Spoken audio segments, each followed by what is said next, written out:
Welcome to Creative Play Week 3. This week is all about learning how to use creativity for self-care. Now, this is a tricky topic because self-care is a term that has a different definition and scope for everyone. For some people, self-care is just getting a mani-pedi and going to the hairdresser, taking a bath, and that's all right. But for other people, self-care means going to therapy regularly, means going to yoga twice a week, means having a creative practice. So this week is all about learning how to use your own creativity to practice things, activities that feel like self-care, but are also creative. So it's kind of like two birds with one stone, and this is how we're going to do it. To accomplish that overall goal of learning how to use your creativity to practice self-care, you have two objectives.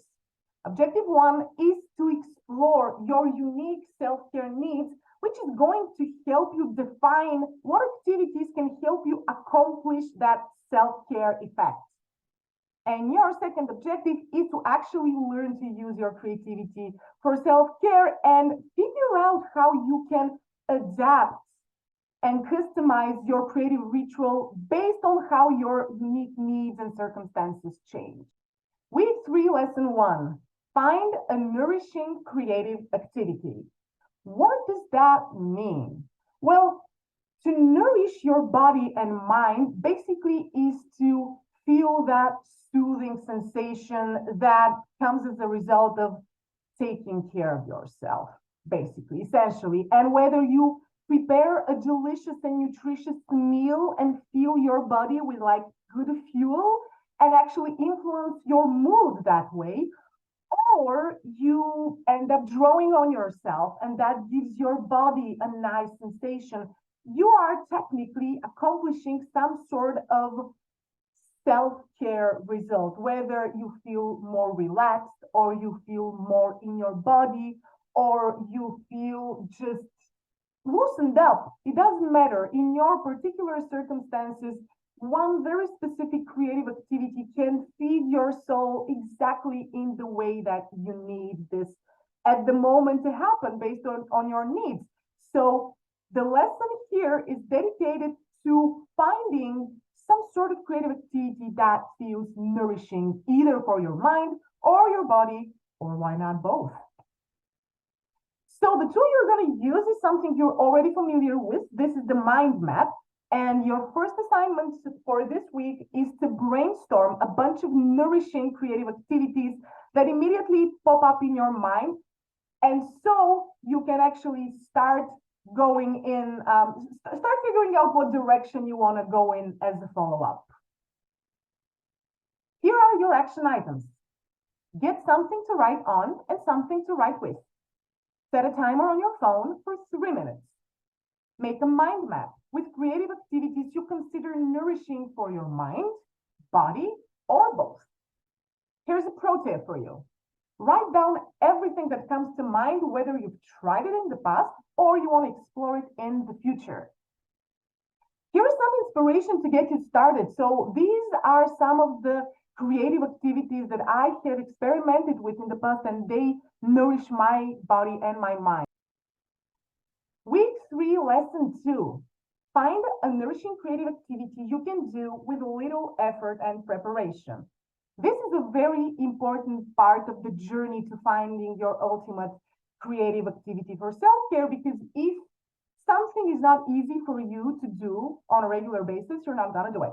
And so the only way to create a habit is to make such small steps that the day after or the week after, you have enough resources, mental and physical, to make another step. So that's why your assignment here is to plan a nourishing creative ritual. What does it mean? Here are your action items. Look at the mind map you made for the previous assignment. Choose one creative activity that feels like self-care and you can regularly practice at home with little time, effort, and preparation. Make recurring appointments in your calendar for a creative self-care session for yourself.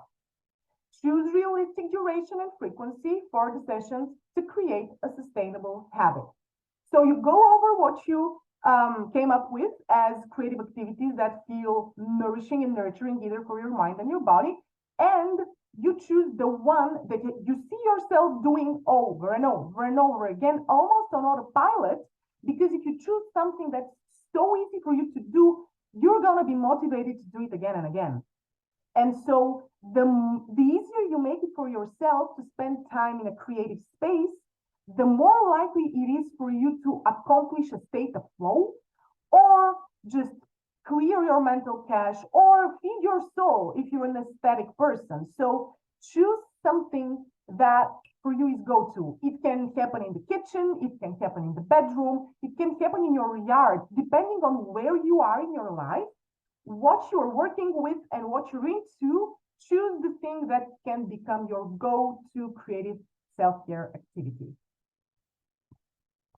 Here are some examples that you can use for sessions. For instance, you can put in your calendar Wednesdays and Fridays, set like a save that slot from 7 a.m. to 7:30 a.m. on Wednesdays and Fridays. That's your time for morning coffee and doodling with the favorite Spotify playlist. And if you can do that, you put it in your calendar, you commit to that like you commit to a work meeting, and you follow the plan. If you struggle to follow the plan, find a buddy and work it out with them. Maybe you do it together, just over WhatsApp, or just texting each other a picture of what you're doing. Week 3, lesson 3, start a nourishing creative ritual. This is where it gets real. This is where, after you have brainstormed different things that feel nourishing to your mind or your body or both, you have shortlisted and picked one thing that you can go to again and again and improvise and experiment and make it versatile and kind of put spins on it and just make it your own.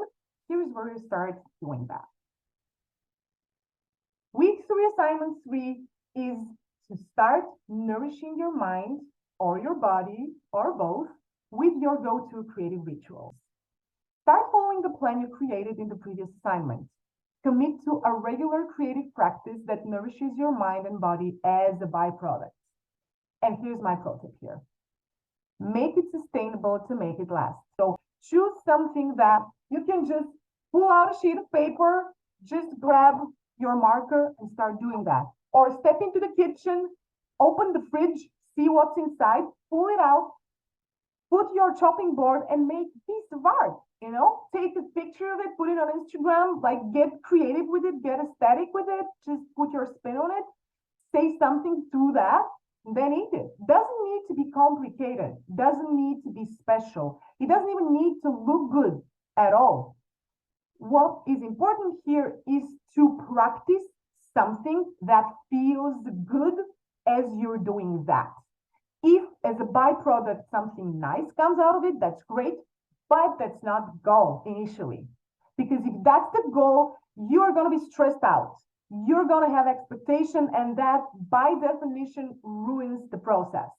The process needs to be open-ended.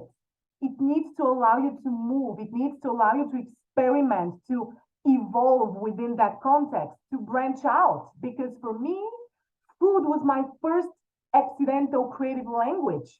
But then when I realized I can be intentional about my creativity, I started drawing on every canvas I could think of, and I created even my own Arto deck, which you have already used.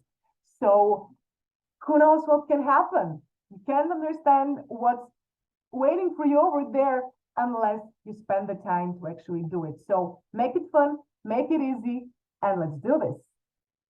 Week 3 bonuses. I am so excited about the bonuses in week 3 because here you've got 2. The first one is,